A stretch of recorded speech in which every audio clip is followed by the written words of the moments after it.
Hey guys, this is Connor with Conquest HP. I want to talk about hedging your bets when it comes to health. But first, check out these trees. Look at those things showing off. Japanese maples. I didn't know they turned colors like that, so a nice surprise. Thanks to whoever planted them 15 or 20 years ago. So when I say hedging your bets when it comes to health, I mean scientifically speaking. So when you hear about like a nutrition tip that's based on preventing cancer or preventing diabetes or miracle food or something like that, usually there are no grounds to say such a thing.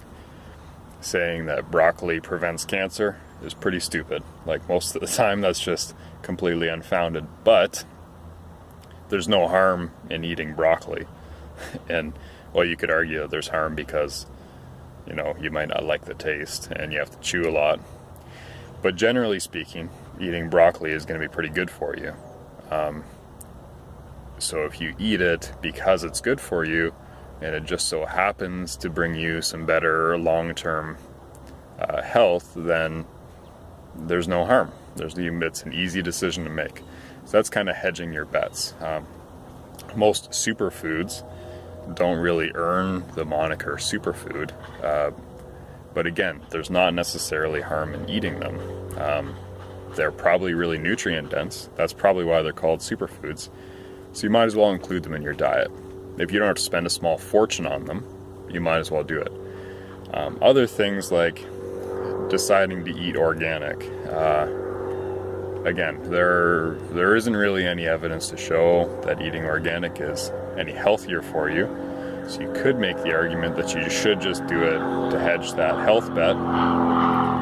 But it'll also cost you a small fortune to do that instead of just eating conventionally raised and farmed produce. So those are all decisions you have to make, but you should think of them in that way.